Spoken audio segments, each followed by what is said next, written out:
बिस्मिल्लाहिर्रहमानिर्रहीम। अस्सलाम वालेकुम डियर स्टूडेंट्स। आज हम चैप्टर नंबर 6 जो है वो स्टार्ट करने जा रहे हैं। चैप्टर नंबर 6 है हमारे पास fluid dynamics. Flow dynamics chapter को स्टार्ट करने से पहले हम इसके बारे में इंट्रोडक्शन जो है वो देखेंगे कि फ्लूइड क्या होता है हमारे पास। तो फ्लूइड की बेटा सबसे पहले डेफिनेशन है कि any substance which can flow, कोई भी ऐसा सब्सटेंस जो क्या कर सकता है, फ्लो कर सकता है एक जगह से दूसरी जगह, ऐसे सब्सटेंस को हम क्या बोलेंगे, फ्लूइड बोलेंगे।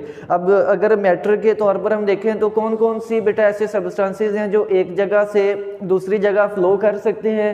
तो एग्जाम्पल में बेटा हमारे पास क्या आ जाते हैं, लिक्विड्स भी एक जगह से दूसरी जगह फ्लो कर सकते हैं और गैसेस भी क्या कर सकती हैं, एक जगह से दूसरी जगह मूव कर सकती हैं, फ्लो कर सकती हैं। तो बेटा ये क्या कहलाएंगे, फिर फ्लूइड कहलाएंगे। ठीक है, any substance that can flow is called fluid. ठीक है, तो अब हमने इसको देखना है कि फ्लूइड को फिजिक्स में कैसे जो है वो हम स्टडी कर सकते हैं। तो सबसे पहले है बेटा कि फ्लूइड स्टैटिक्स। चैप्टर का नाम क्या है हमारे पास, फ्लूइड डायनामिक्स है। डायनामिक्स को हम बाद में एक्सप्लेन करते हैं, पहले एक छोटी सी टर्म जो है वो आप देखें कि फ्लूइड स्टैटिक्स क्या होती है। फ्लूइड स्टैटिक्स बेटा हमारे पास ब्रांच ऑफ फिजिक्स है which deals with the study of fluids at rest. कि जब हम फ्लूइड को स्टडी करेंगे और फ्लूइड कहाँ पे होगा, रेस्ट में होगा, तो फिजिक्स की इस ब्रांच को बेटा हम क्या नाम देंगे, हम फ्लूइड स्टैटिक्स का नाम देंगे, study of fluids at rest. अब इसकी एग्जांपल में अगर हम देखें तो हाइड्रोलिक प्रेशर है। हाइड्रोलिक प्रेशर में भी बेटा हम जो फ्लूइड है वो किस में, रेस्ट में होता है, तो वो भी हाइड्रोलिक प्रेशर जो मेजर करते हैं वो भी फ्लूइड स्टैटिक्स में आ जाता है। फिर अगर हम किसी डैम में, डैम की जो वाल्व होती हैं उस पे अगर हम प्रेशर, वाटर का pressure of water on valves calculate करेंगे तो वो भी हमारे पास किस में आ जाएगा, फ्लूइड स्टैटिक्स में आ जाएगा। ठीक है, 9th 10th में आपने जो मेजर फ्लूइड का प्रेशर वगैरह स्टडी किया था बेटा वो फ्लूइड स्टैटिक्स में आता था। आज बेटा जो हमारा चैप्टर है, चैप्टर नंबर 6, ये है फ्लूइड डायनामिक्स। फ्लूइड डायनामिक्स क्या है बेटा, डेफिनेशन करेंगे सबसे पहले कि हमारे पास फिजिक्स की ब्रांच है जिसमें हम फ्लूइड को स्टडी करते हैं और फ्लूइड किस में होता है, मोशन में होता है। ठीक है, the study of fluids in motion, the branch of physics which deals with the study of fluids in motion is called fluid dynamics। ठीक है, फॉर एग्जांपल बेटा कोई भी पाइप है उसमें फ्लूइड क्या कर रहा है, मूव कर रहा है। ठीक है, तो उसको फ्लूइड के जो फ्लो की हम स्टडी करेंगे वो किस में करेंगे, फ्लूइड डायनामिक्स में करेंगे। ठीक है, फिर इसके बाद अगर एग्जांपल देखें कि हम ब्लड प्रेशर, ब्लड बेटा फ्लो करता है वेसल्स में। ठीक है, वेसल्स में जो हम ब्लड का प्रेशर मेजर करते हैं वो भी किस में आ जाएगा, फ्लूइड डायनामिक्स में आ जाएगा। ठीक है, अच्छा अब बेटा यहाँ पे फ्लूइड डायनामिक्स में हम क्या क्या चीजें पढ़ेंगे इस चैप्टर में। तो बेटा जिस तरह हम अदर जो ब्रांचेज हैं फिजिक्स में वहाँ पे हम मोस्टली जो बात करते हैं कि डिफरेंट लॉज जो हैं वो वैलिड होते हैं, तो फ्लूइड डायनामिक्स में भी बेटा law of conservation of mass और law of conservation of energy जो है वो भी वैलिड होते हैं। मैं यहाँ पे आपको लिख देता हूँ कौन कौन से लॉज हैं, लॉ ऑफ कंजर्वेशन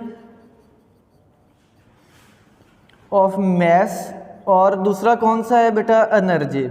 ये दोनों बेटा जो है हम नेक्स्ट अपने टॉपिक्स में इसको स्टडी करेंगे। Law of conservation of mess कैसे कंजर्व रहता है, इससे बेटा हम एक लॉन्ग क्वेश्चन करेंगे, इक्वेशन ऑफ कंटिन्यूटी। ठीक है, उसमें हम इस फर्दर इसको एक्सप्लेन करेंगे कि कैसे जब फ्लूइड मूव करता है तो उसमें मैस कंजर्व रहता है। ठीक है, फिर बेटा हमारे पास law of conservation of energy है। इस चैप्टर का मोस्ट इंपॉर्टेंट टॉपिक है बर्नौलियस थ्योरम, बर्नौलियस इक्वेशन है। वहाँ पे बेटा जो है वो law of conservation of energy जो है वो वैलिड होता है, वहाँ पे जो है हम इसको डिटेल में स्टडी करेंगे।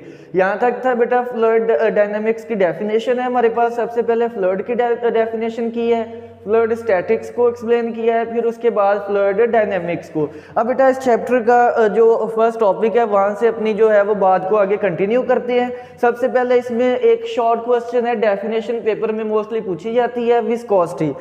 बेटा हम फ्लूइड्स को देखते हैं, फ्लूइड्स डिफरेंट टाइप्स के होते हैं। फॉर एग्जांपल आप एक बोतल में एक वाटर लें और एक में हनी लें, आप क्या देखते हैं कि अगर आप ड्रॉप करते हैं तो वाटर बेटा तेज़ी से जो है वो फॉल करता है, नीचे गिरता है, जबकि आप हनी को देखें तो वो स्लो जो है वो मूव करता है। तो बेटा स्लो जो मूव करता है, या वहाँ से हम कह सकते हैं कि जो वाटर है वो वाटर से जो हनी है वो ज़्यादा गाढ़ा है।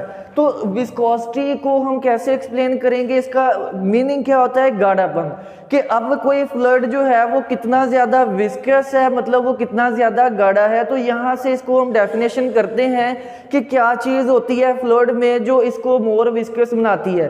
तो विस्कोसिटी की डेफिनेशन है बेटा, it is the frictional effect between different layers of fluids, कि फ्लूइड्स की डिफरेंट लेयर्स के दरमियान जो फ्रिक्शनल इफेक्ट होता है उसको हम क्या बोलते हैं, विस्कोसिटी। अब वही हमने जो वाटर की एग्जांपल ली, इसको शेक करें तो वो ज़्यादा तेज़ी से मूव करता है, जबकि हनी को देखें तो वो कम स्लोली मूव करता है। तो रीज़न क्या है कि जो हनी है बेटा उसकी डिफरेंट लेयर्स होती है। अब उस डिफरेंट लेयर्स के दरमियान फ्रिक्शनल इफेक्ट जितना ज़्यादा होगा वो फ्लूइड उतना ज़्यादा क्या होगा बेटा, विस्कस होगा। ठीक है।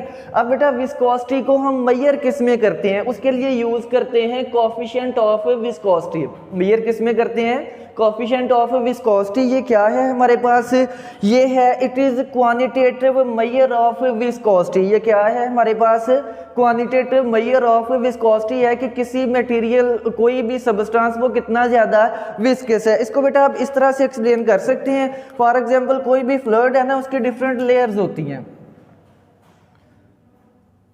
फ्लूइड्स की बेटा क्या होती हैं, डिफरेंट लेयर्स होती हैं। अब किसी भी ऑब्जेक्ट के अंदर जब इसको हम रखते हैं तो वो तह बतह जो है वो इसमें स्टोर होती हैं। अब बेटा देखें, अगर आपने इसको मूव करवाना है या इस पर आप फोर्स लगाएंगे तो बेटा देखिए अपर वाली फोर्स को नीचे जो लेयर्स हैं उस पर स्लाइड करने के लिए आप क्या कर रहे हो, फोर्स लगा रहे हो। तो बेटा जब एक अपर लेयर को लोअर लेयर पर स्लाइड करने के लिए फोर्स जितनी ज़्यादा लगेगी, ठीक है, फॉर एग्जांपल यही हमारे पास लोअर लेयर्स ऐसी हैं।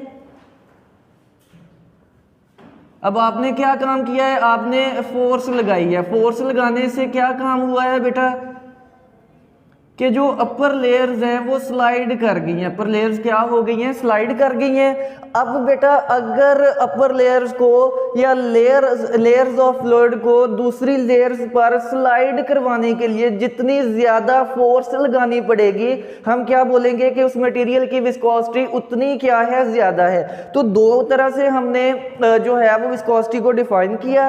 एक ये कि जो फ्लूइड है उसकी लेयर्स के दरमियान फ्रिक्शन कितनी है। अब यहाँ से मेरी दूसरी बात समझें कि फ्रिक्शन जितनी ज़्यादा होगी लेयर्स के दरमियान, आपको उसकी स्लाइड्स को आपको उसकी लेयर्स को एक दूसरे पर स्लाइड करने के लिए फोर्स भी क्या करनी पड़ेगी, उतनी ज़्यादा लगानी पड़ेगी। अब जितनी ज़्यादा फोर्स लगानी पड़ेगी आप क्या बोलेंगे कि इसकी विस्कोसिटी उतनी क्या है बेटा, ज़्यादा है। ठीक है। तो अब यहाँ से विस्कोसिटी क्या है हमारे पास, it is the frictional effect between different layers of fluids, और वहाँ से हमने कोएफिशिएंट ऑफ विस्कोसिटी को एक्सप्लेन किया है कि it is quantitative measure of viscosity. तो कोएफिशिएंट ऑफ विस्कोसिटी हो गया। अब बेटा इसको लिखते कैसे हैं, इसका जो सिंबल है बेटा ग्रीक लेटर यूज़ करते हैं। ग्रीक लेटर है हमारे पास और इसको बोलते क्या है, ईटा बोलते हैं। ये एन सा आपको नज़र आ रहा है, इसको एन नहीं बोलना। ये क्या है हमारे पास, ईटा है। ये क्या है, coefficient of viscosity, it is quantitative measure of viscosity. ठीक है। अब बेटा इसका जो यूनिट होता है हमारे पास, ऐसा यूनिट वो क्या है, न्यूटन सेकंड पर मीटर स्क्वायर। यूनिट क्या है इसका हमारे पास, न्यूटन सेकंड पर मीटर स्क्वायर। न्यूटन का बेटा हमने F is equal to ma, force का यूनिट जो है वो न्यूटन होता है। तो वहाँ से हमें पता है कि न्यूटन बेटा किसके इक्वल होता है, न्यूटन होता है किलोग्राम मीटर पर सेकंड स्क्वायर। किलोग्राम मीटर पर सेकंड स्क्वायर है, साथ में सेकंड, तो ये भी हमने साथ में सेकंड और मीटर स्क्वायर को मैंने बेटा एज इट इज़ लिख दिया। जस्ट क्या किया है, न्यूटन को लिखा है और हमें पता है कि न्यूटन किसके इक्वल होता है, किलोग्राम मीटर पर सेकंड स्क्वायर। तो वही बेटा यहाँ पे जस्ट मैंने न्यूटन की जगह उसकी वैल्यू पुट की है। अब देखिए इसमें इसको अगर हम रीअरेंज करें तो ये kg एज इट इज़ आ जाएगा। मीटर m +1 है -2 है तो यहाँ पे m-1 हो जाएगा। सेकंड s-2 है, s1 है तो ये क्या हो जाएगा, s-1 हो जाएगा। तो किलोग्राम पर मीटर पर second is also the unit of viscosity. अब बेटा अगर यहाँ से हम इसकी डायमेंशन निकालना चाहें तो डायमेंशन बेटा इजी है, देखें किलोग्राम मैस हो जाएगा हमारे पास, kilogram is the unit of mass, capital letter use कर लिया। मीटर है, मीटर किसका यूनिट है, लेंथ का है, तो लेंथ के लिए हमने क्या यूज किया है, L-1, ठीक है। अब सेकंड है तो सेकंड के लिए क्या हो जाएगा, T-1। तो what are the dimensions of viscosity, ML-1, T-1, और यूनिट न्यूटन सेकंड पर मीटर स्क्वायर और किलोग्राम पर मीटर पर second is also the unit of viscosity. अब बेटा यहाँ से हम नेक्स्ट एक बात डिफाइन करेंगे कि टेम्परेचर का क्या इफेक्ट होता है विस्कोसिटी पर। तो फ्लूइड्स को देखिए बेटा हमने दो हिस्सों में कैटेगराइज किया है, एक फ्लूइड, एक लिक्विड्स होते हैं और दूसरी क्या है, गैसेज है। तो बेटा टेम्परेचर का दोनों सब्सटेंसेस पे इफेक्ट डिफरेंट है, एमसीक्यूज के लिए याद रखिएगा।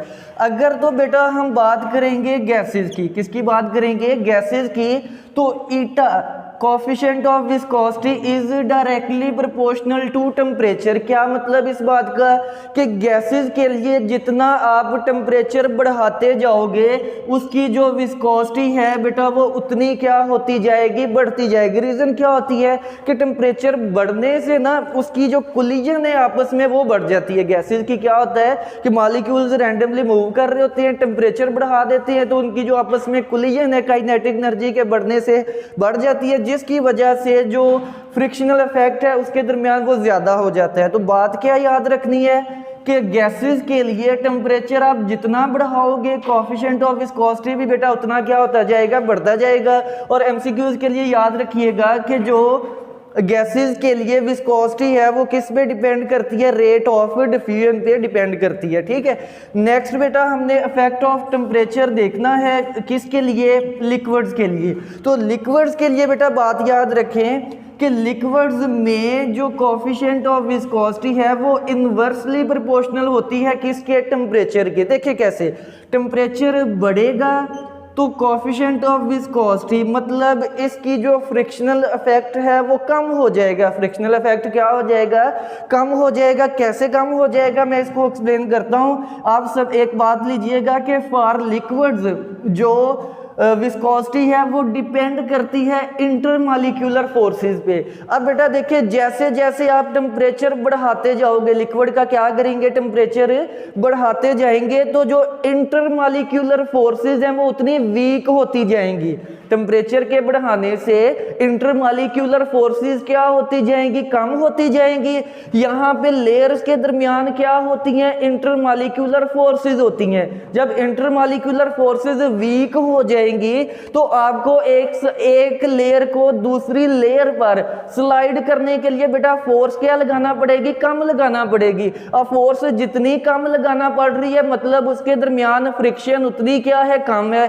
अब फ्रिक्शन कम हो गई है तो मतलब विस्कोसिटी क्या हो गई है, कम हो गई है, ठीक है। गैसेस में टेम्परेचर बढ़ाने से विस्कोसिटी बढ़ती है, लेकिन लिक्विड्स में क्या होता है, टेम्परेचर बढ़ाने से जो कोएफिशिएंट ऑफ विस्कोसिटी है वो कम हो जाता है क्योंकि इंटरमॉलिक्यूलर फोर्सेस वीक हो जाती हैं। वो वीक होती हैं तो उनके दरमियान फ्रिक्शन जो है बेटा वो भी क्या हो जाती है, वीक हो जाती है, ठीक है। एमसीक्यूज के लिए ये दोनों पॉइंट आपने अच्छे से याद रखने हैं। नेक्स्ट बेटा इसमें एक चीज हम एक्सप्लेन करेंगे, ड्रैग फोर्स। बेटा ड्रैग फोर्स क्या होती है, आपने अक्सर बाइक या गाड़ी पे जाते हुए ना विंडो से अपना हाथ बाहर निकाला हो तो आपके हाथ पर आपको अपना हाथ इस तरह आगे मूव करवाने के लिए आपको फोर्स लगाना पड़ती है। या अगर आप अपना हाथ जस्ट ऐसे रखें तो आप पर हवा की, एयर की जो है वो फोर्स लगती है और वो आपका हाथ जो है वो पीछे की तरफ धकेल देता है। या आप सिंपली कह दें कि आपके हाथ पर फोर्स लगती है, बाइक पे बैठे हो फिर भी फोर्स लगती है।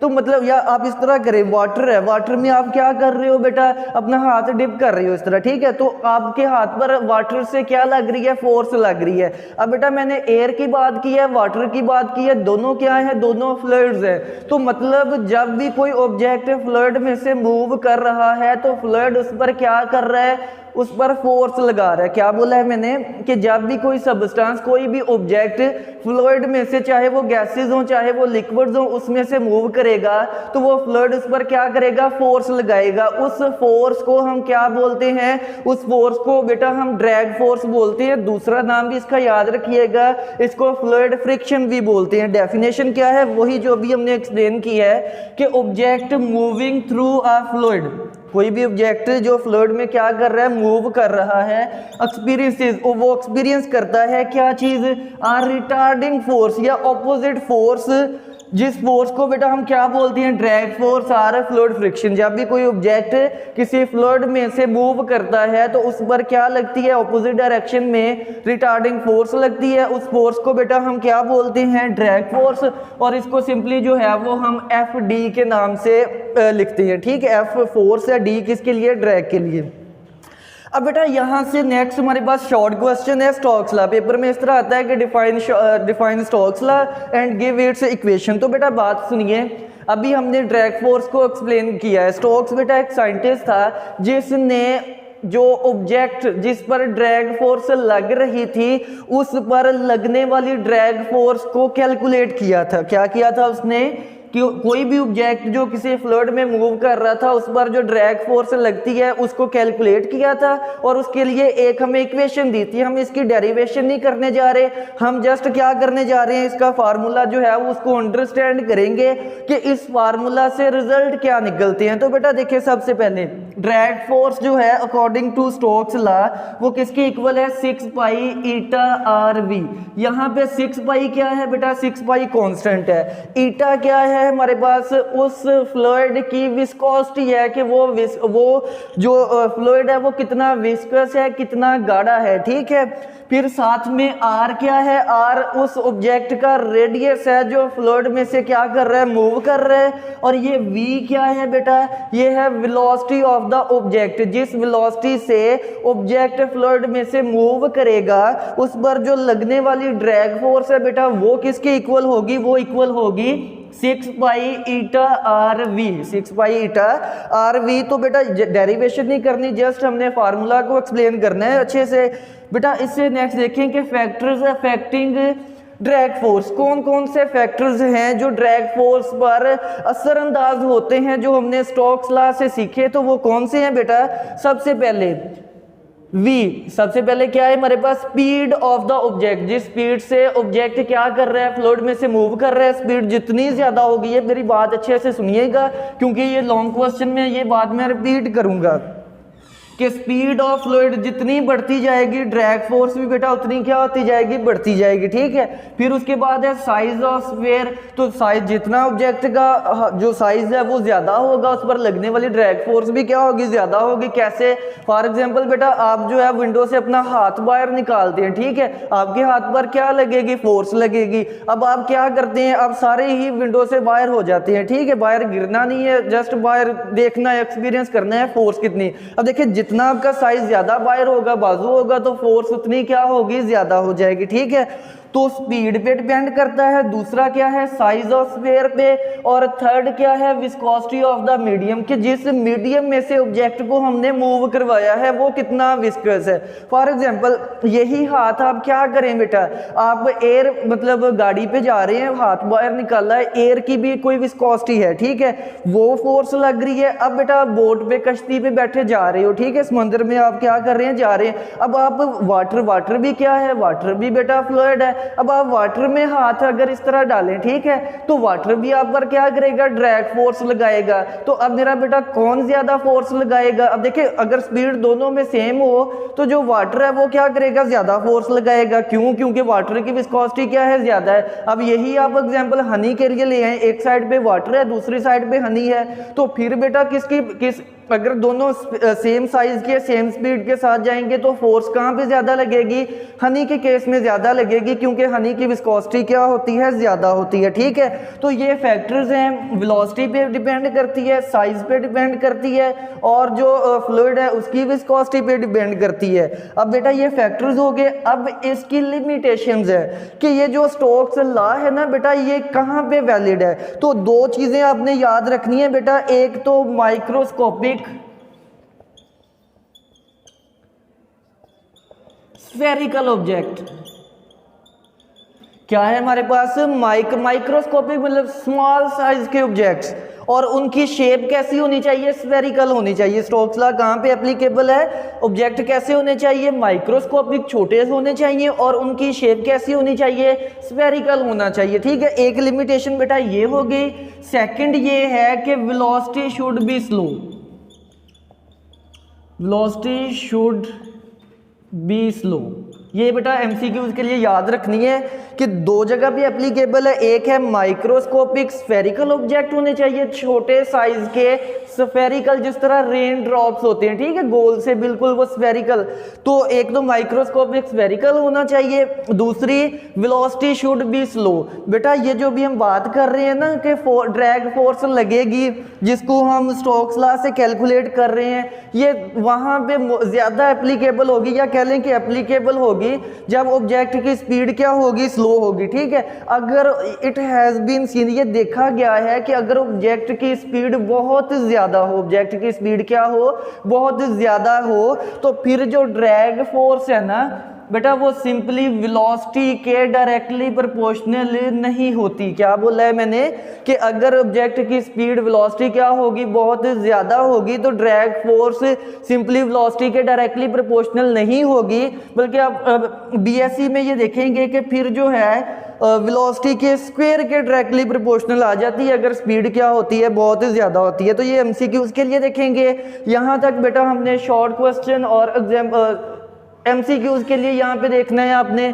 इसके बाद हमारा नेक्स्ट टॉपिक है बेटा, और ये लॉन्ग क्वेश्चन है, पेपर पॉइंट ऑफ व्यू से भी इंपॉर्टेंट है, इसको जो है वो अभी हम डिस्कस करेंगे। टॉपिक क्या है हमारे पास, टर्मिनल वेलोसिटी। टर्मिनल वेलोसिटी को बेटा एक्सप्लेन करेंगे, कंसीडर करते हैं बेटा। इसके लिए हम एक रेन ड्रॉप जो है वो कंसीडर किया हुआ है। सबसे पहले हम टर्मिनल वेलोसिटी की डेफिनेशन करेंगे, उससे पहले आप एक एग्जांपल देखें। बेटा आपने अक्सर वीडियोस में, टीवी पे आपने देखे होंगे पैराट्रूपर। पैराट्रूपर क्या होते हैं, वो एक मतलब जंप करते हैं, बहुत ज़्यादा हाइट्स पे जाके जो है वो पैराशूट के साथ जंप करते हैं। बेटा जब वो जंप करते हैं इनिशियली तो वो बहुत तेज़ी से नीचे आ रहे होते हैं, लेकिन जैसे ही वो अपना पैराशूट ओपन कर रहे होते हैं तो फिर क्या होता है, वो एक कांस्टेंट वेलोसिटी से नीचे आ रहे होते हैं। क्या कर रहे होते हैं, पैराशूट से जब वो ओपन करते हैं, अपना खोलते हैं, तो वो पैराशूट के साथ क्या करते हैं, कांस्टेंट वेलोसिटी के साथ नीचे आ रहे होते हैं। मैं क्या वर्ड बोल रहा हूँ कि कांस्टेंट वेलोसिटी के साथ वो आ रहे होते हैं। बेटा उसी कांस्टेंट वेलोसिटी को हम टर्मिनल वेलोसिटी बोलते हैं। क्या बोलते हैं कि जब भी कोई ऑब्जेक्ट किसी, अब एयर से आ रहा है ना, तो एयर भी क्या है, एयर भी फ्लूइड है, कि जब कोई ऑब्जेक्ट एयर में से, फ्लूइड में से वर्टिकली डाउनवर्ड करता है तो उसकी जो कांस्टेंट वेलोसिटी होती है बेटा उसको क्या बोलते हैं, उसको हम टर्मिनल वेलोसिटी बोलते हैं। डेफिनेशन देखिएगा, मैं इसको एक्सप्लेन करता हूं फर्दर। ये है मेरे पास the maximum constant velocity, maximum भी और कांस्टेंट। अब कांस्टेंट का वर्ड आ गया तो मतलब यहाँ पे एक्सेलरेशन जीरो हो जाएगा। मैं अभी से बता रहा हूँ कांस्टेंट वेलोसिटी तो एक्सेलरेशन क्या हो जाएगा, जीरो। तो अब बेटा डेफिनेशन है the maximum constant velocity acquired by an object in falling vertically downward when the drag force becomes equal to weight of the object. यहाँ पे बेटा हमें इसकी अगली कंडीशन भी मिल गई कि ये कांस्टेंट मैक्सिमम वेलोसिटी कब अटेन करेगा ऑब्जेक्ट, कोई भी ऑब्जेक्ट जो नीचे गिर रहा है फ्लूइड में, वो कांस्टेंट वेलोसिटी जिसको हम टर्मिनल वेलोसिटी बोलते हैं वो कब अटेन करेगा, वो अटेन करेगा बेटा जब उस पर लगने वाली ड्रैग फोर्स, अब देखिए ऑब्जेक्ट है एयर में से आ रहा है तो ड्रैग फोर्स लगेगी। क्या लगेगी बेटा, उस पर ड्रैग फोर्स लगेगी, और ड्रैग फोर्स लगेगी तो उसकी जो है वो टर्मिनल वेलोसिटी कब आएगी कि उस ऑब्जेक्ट पर लगने वाली ड्रैग फोर्स उस ऑब्जेक्ट के वेट के क्या हो जाए बेटा, बराबर हो जाए। तो फिर जो ऑब्जेक्ट की वेलोसिटी है वो क्या कहलाएगी, हमारे पास टर्मिनल वेलोसिटी कहलाएगी। ठीक है, लास्ट में इसको एक्सप्लेन कर देता हूँ कि बॉडी वर्टिकली नीचे गिर रही है, नीचे गिरते हुए जैसे उस पर लगने वाली ड्रैग फोर्स ऑब्जेक्ट के वेट के क्या होगी बेटा, इक्वल होगी। तो ऑब्जेक्ट क्या करेगा, एक कांस्टेंट मैक्सिमम वेलोसिटी के साथ नीचे गिरेगा। उस वेलोसिटी को हम क्या बोलेंगे, उसको बोलेंगे हम टर्मिनल वेलोसिटी। अब बेटा ये लॉन्ग क्वेश्चन है, अब इसकी मैथमेटिकल डेरिवेशन जो है वो हम यहाँ पे करते हैं। एग्जाम्पल में क्या देखा है, पैराट्रूपर जंप्स करता है तो वो देखा है हमने कि वो कांस्टेंट वेलोसिटी के साथ नीचे आ रहा होता है, और उस कांस्टेंट वेलोसिटी को बेटा हम क्या बोलते हैं, टर्मिनल वेलोसिटी।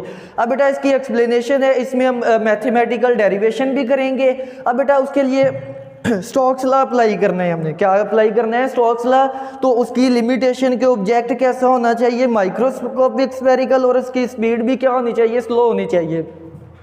तो हमने एक रेन ड्रॉप ले लिया। देखिए रेन ड्रॉप साइज कैसा होता है, इसका स्मॉल होता है, माइक्रोस्कोपिक कंसिडर कर सकते हैं। फिर उसके बाद इसका जो है वो वेलोसिटी नीचे गिर रहा है तो वो भी स्लो वेलोसिटी होती है, ठीक है। अच्छा अब बेटा देखिए इनिशियली रेन ड्रॉप है, बादल से जो है वो गिरने लगा है अभी, ठीक है, बादल से भी क्या कर रहा है बेटा, गिरने लगा है। अब ये नीचे क्यों गिरेगा, क्वेश्चन ये है कि नीचे क्यों गिरेगा, क्योंकि इस पर लगेगी ग्रेविटेशनल फोर्स। क्या लगेगी, मैं बोला है कि अभी गिरने लगा है, गिरना स्टार्ट नहीं किया, मतलब अभी इसकी वेलोसिटी क्या है, जीरो। अभी इसकी वेलोसिटी क्या है बेटा, जीरो है। तो क्या इस पर ड्रैग फोर्स होगी, नहीं जी बिल्कुल नहीं होगी। ड्रैग फोर्स क्या होगी, जीरो, क्योंकि वेलोसिटी जीरो तो ड्रैग फोर्स भी क्या है, जीरो, ठीक है। अब मैं बोल रहा हूँ कि ये नीचे गिरना शुरू कर देगा। बेटा नीचे क्यों गिरेगा, क्योंकि इस पर फोर्स लगेगी। फोर्स कौन सी लगेगी, ग्रेविटेशनल फोर्स लगेगी। कौन सी फोर्स लगेगी बेटा, ग्रेविटेशनल फोर्स। वो किसके बराबर होती है, ऑब्जेक्ट के वेट के mg के इक्वल होगी, ठीक है। ऑब्जेक्ट क्या करेगा, नीचे रेन ड्रॉपलेट नीचे गिरना शुरू करेगा। अभी शुरू किया नहीं है, ड्रैग फोर्स जीरो, लेकिन इस पर फोर्स कौन सी लगेगी, ग्रेविटेशनल फोर्स, और वो किसके बराबर होगी, mg के, ठीक है। मतलब जब ये गिरना स्टार्ट करेगा तो इसका जो एक्सेलरेशन है बेटा वो कौन सा होगा, ग्रेविटेशनल एक्सेलरेशन होगा। चलें जी अब ड्रॉप को हम नीचे गिराते हैं। अब देखें बेटा जैसे वो नीचे की तरफ आएगा, अब उसमें क्या चीज हो गई है, फोर्स लगी है ना, तो उसमें एक्सेलरेशन मतलब उसके पास वेलोसिटी आ गई। अब उसके पास क्या आ गई है बेटा, वेलोसिटी आ गई। तो बेटा जब इसके पास वेलोसिटी आ गई तो अकॉर्डिंग टू स्टोक्स लॉ अब इस रेन ड्रॉपलेट पर जो कि एयर में से पास मूव करते हुए नीचे गिर रहा है, इस पर क्या लगेगी, ड्रैग फोर्स लगेगी, ठीक हो गया। तो अब बेटा ये देखें ग्रेविटेशनल फोर्स में चेंज आएगा नहीं, वो तो जी हमने क्लोज नियर सरफेस कांस्टेंट ली हुई है। अब बेटा काम क्या हुआ कि जैसे ऑब्जेक्ट ने मूव करना शुरू किया नीचे की तरफ, ऑब्जेक्ट के पास क्या आ गई बेटा, वेलोसिटी आ गई। मतलब जैसे जैसे ये नीचे गिरता जाएगा इसकी वेलोसिटी क्या होती जाएगी, इंक्रीज होती जाएगी, ठीक है। अब बेटा वेलोसिटी के इंक्रीज होने से अब इस ऑब्जेक्ट पर क्या लगेगी, ड्रैग फोर्स लगेगी। यहाँ से एक एमसीक्यूज और लें कि ड्रैग फोर्स हमेशा मोशन डायरेक्शन ऑफ मोशन के ऑपोजिट होती है। रेन ड्रॉपलेट क्या कर रहा है बेटा, नीचे की तरफ मूव कर रहा है, ड्रैग फोर्स किस तरफ लगेगी, अपवर्ड लगेगी, ठीक है। अब बेटा देखिए यहाँ पे Fg किस तरफ है, डाउनवर्ड है, और ड्रैग फोर्स ऑब्जेक्ट पर किस तरफ लगेगी, अपवर्ड लगेगी, ठीक है। अब मुझे नेट फोर्स निकालनी है कि रेन ड्रॉपलेट पर नेट फोर्स कितनी लग रही है। तो नेट फोर्स का फार्मूला क्या होता है बेटा, मैंने आपको पहले भी ये चीज़ एक्सप्लेन की है।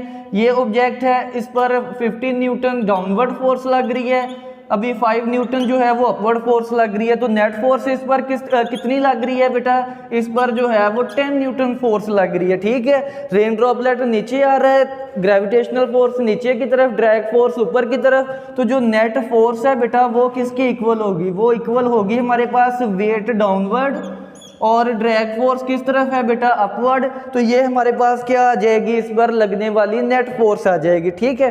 अच्छा अब बेटा देखिए हमने क्या कहा है कि जैसे जैसे ड्रॉपलेट क्या करेगा, नीचे आएगा तो इसका एक्सेलरेशन क्या, सॉरी इसकी स्पीड क्या होती जाएगी, वेलोसिटी जो है वो बढ़ती जाएगी।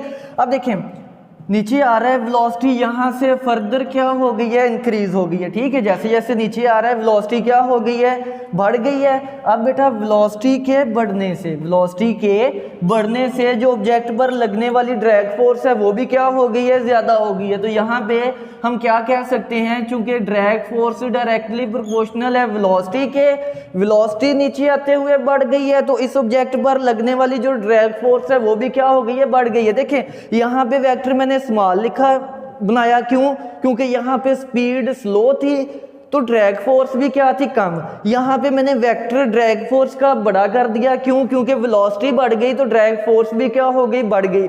लेकिन जो ग्रेविटेशनल फोर्स है उसका वेक्टर नहीं चेंज किया, क्यों, क्योंकि वो कांस्टेंट है, वो ऑब्जेक्ट के ग्रेविटेशनल फोर्स पे डिपेंड कर रही है, वो चेंज नहीं हो रही। तो बेटा देखें ऑब्जेक्ट नीचे आ रहा था, वेलोसिटी के बढ़ने से ड्रैग फोर्स भी क्या हो गई, वो भी बढ़ गई, ठीक है। अब बेटा कितना बढ़ेगी, अगर देखें यही बेटा ऑब्जेक्ट है, ड्रैग फोर्स अगर नीचे की तरफ 15 न्यूटन है, नीचे की तरफ कितनी फोर्स लग रही है 15 न्यूटन, अगर अपवर्ड भी क्या लगने लग जाए 15 न्यूटन, मतलब नीचे गिरते हुए ड्रैग फोर्स बढ़ेगी। अगर ड्रैग फोर्स बढ़ते बढ़ते बेटा किसके इक्वल आ जाएगी, ऑब्जेक्ट के वेट के इक्वल आ जाएगी, तो फिर नेट फोर्स कितनी हो जाएगी, 15 माइनस 15 करेंगे तो नेट फोर्स बेटा कितनी हो जाएगी, 0 हो जाएगी। ठीक है, यही काम बेटा हमने यहाँ पे करना है कि एफ नेट फोर्स जो है वो किसके इक्वल है, डब्ल्यू माइनस एफ डी के।